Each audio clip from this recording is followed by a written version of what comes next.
Hey there, this is Liv, Chief Food Wizard at Apocalicious. We have an easy but delicious recipe for you to try today. Social distancing salad. It's a new tasty spin on a classic, bean salad. It's surprisingly good for you and really tasty. This recipe is perfect for social distancing because it's loaded with a potent trifecta of ingredients guaranteed to keep most people you encounter at least 6 feet away from you. Beans, raw garlic, and raw onion. Need I say more? Okay. So this recipe has a bit of an Asian and Middle Eastern twist to it, so prepare to see ingredients you wouldn't expect in a bean salad recipe. It's richer than standard bean salad and way more flavorful. We like it on its own or with veggies. It's full of satiating and energizing slow-burn carbohydrates, good fats, and a ton of plant-based protein.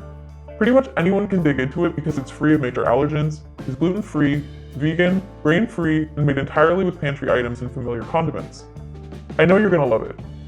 If you'd like to print or save the written recipe, be sure to visit our website, apocalicious.com, to get it. Also be sure to like this video and subscribe for more. We'll share a new recipe video with you each week. All of our recipes will be made with pantry items, shelf-stable foods, and occasionally foods we'll teach you how to grow for yourself. Now let's make this thing! Remember friends, we're all in this together, even when we're standing far apart.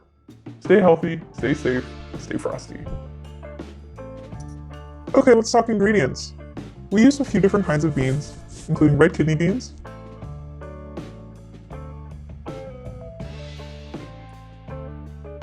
cannellini beans. These have a really wonderful smooth texture.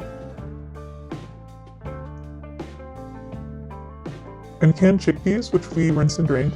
All of these beans are just rinsed and drained. We also used 1 red onion, chopped, very fine. We minced 2 cloves of garlic.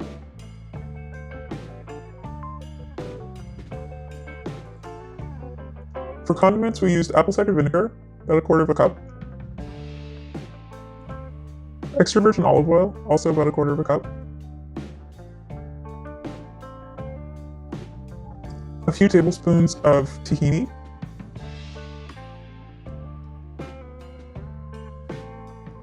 Some DIJON mustard. Some soy sauce. In this case, we actually used coconut aminos. Ground cumin. Salt.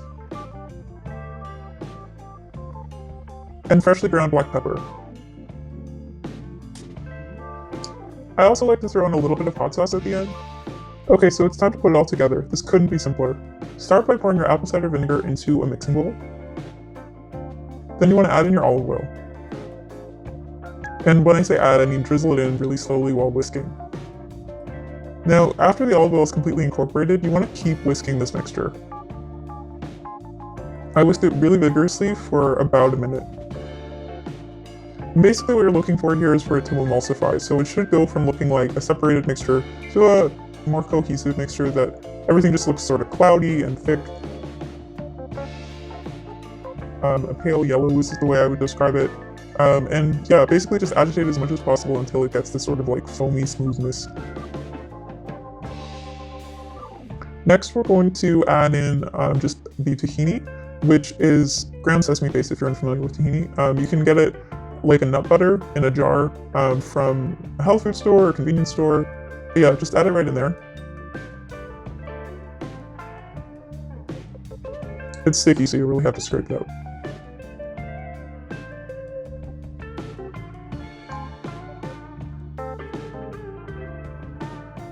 Now I'm adding in the soy sauce or coconut aminos, the Dijon mustard,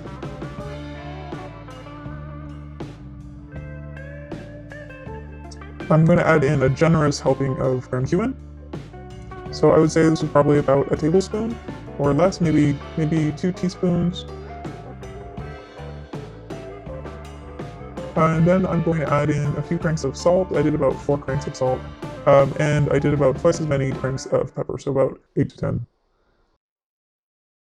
Then I just added in sort of a heavy-handed glug of the hot sauce. And then I just started whisking again. And again, you just want to whisk this until it's as homogeneous as possible. You want everything to look kind of smooth and one color. Try to avoid any kind of separation that you might notice at first.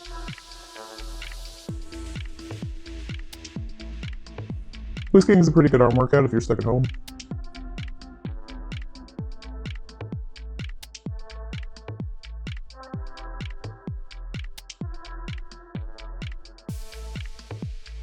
Okay, so now that it is completely homogeneous, it's time to add in the rest of the ingredients, and this is really just about folding them into this mixture. So I like to add the onion and the garlic first, and just sort of make sure that they're evenly incorporated, because the garlic really tends to clump together and you don't want to accidentally bite into a big patch of garlic. So again, just mix everything in as evenly distributed as possible. You want to add your beans, your chickpeas, and just give it a really good stir. As you can see, I was whisking it up originally with a fork. I would switch at this point to a large serving spoon or ladle, or just like maybe a wooden spoon if you got one, and just mix everything up from the bottom to make sure that all the beans get coated, all of the onion and garlic gets distributed.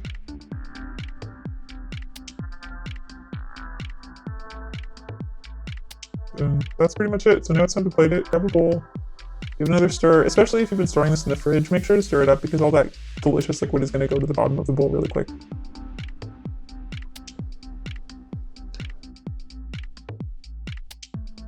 There you have it. That is our fantastic social distancing salad. Believe me, no one's coming anywhere near you with this. Enjoy!